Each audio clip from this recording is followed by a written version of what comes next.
Ladies and gentlemen, Mines and Money 2013, we are still in London and we are now here at the booth of Mandalay Resources, and with me here is Brad Mills, the CEO of the company. We want to ask him about a short update about this terrific company actually. Well, Brad. Good day. I'm happy to always talk to you guys. Yeah. So the company's going really well, so Yeah. so it's a Fantastic. good time to talk to us. Absolutely. Well, Brad, I just said it, you're a fantastic company. We are quite familiar with your company. Just give us a short update. What happened the year 2013? What made you especially happy? How were the results? So we've had a great year this year. Operationally, we've hit all our targets. We are going to exceed our guidance on gold, silver production, antimony production for the full year. We've had a terrific year in cost control, and you can see that in our third quarter results. We had earnings and cash flow in the third quarter that were the same as a year ago, despite a 30% fall in gold and silver prices. So that's a good accomplishment, given the environment that we're in. And we have a couple of great growth projects that are going to kick in 2014. Mm-hmm. So we expect 15% volume growth as we go into 2015, which means more volume and lower costs, and then another 15% in 2015. So the company's very well set up. So solid cash flow. The dividend's been growing nicely, currently at about a 5% yield. 5% yield now? And so it's the business is just working well and in a good, stable place. Okay, so coming to the cost situation, as we saw a drop this morning again in gold to 1220, I think it's even below now. What are your all-in costs so far, the last quarters? So at our Cerro Bio mine, which is a silver mine in Chile, the all-in costs are about $12 an ounce of silver.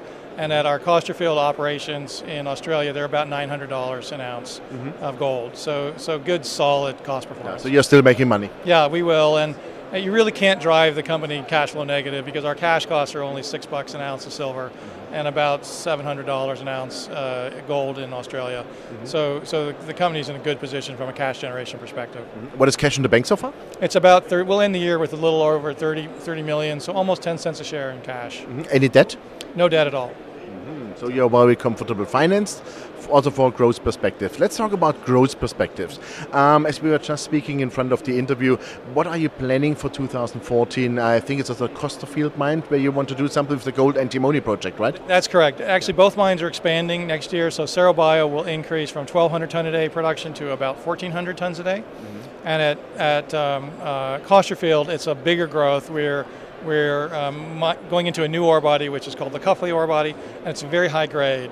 It's almost 15, what means very high? Yeah, 15 grams gold and almost 5% antimony. So that will start in the second quarter of next year, and we'll see the production take a big step up in Costerfield over the next 2 years when we mine that high grade portion of Cuffley. So kind of an exciting time, and we should see the volume ramp at Costerfield from today at about 300 tons a day to about 500 tons a day of good high-grade ore. Well, I listened this morning to Rick Rule in his presentation, and I had the feeling that he predicted that the gold price is ready to jump up. What is your view about?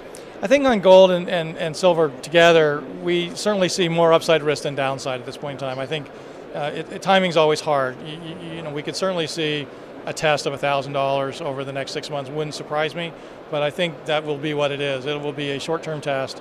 We've seen tremendous physical demand out of Asia.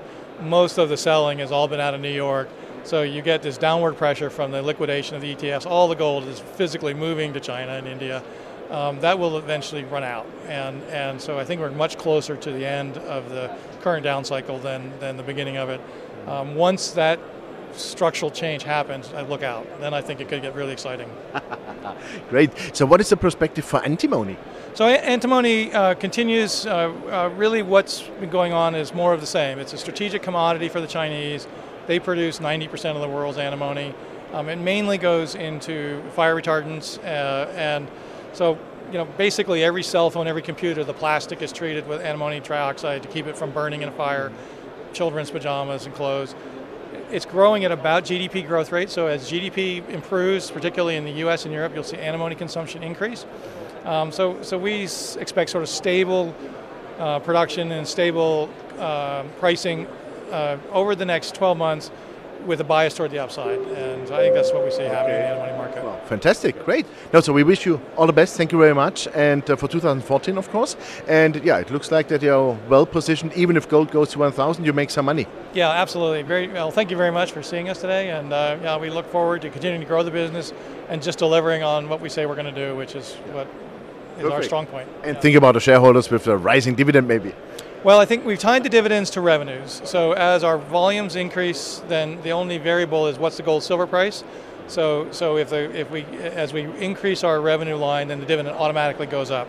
Okay. So that's kind of a key thing for investors to understand. Good. Yeah. Thank you very much, Brad. Okay, thank you.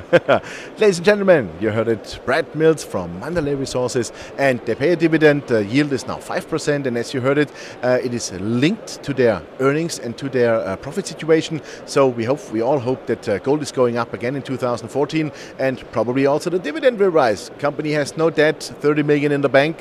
What else do you want? Consider the company, but make your own due diligence. Thanks, and bye-bye from London.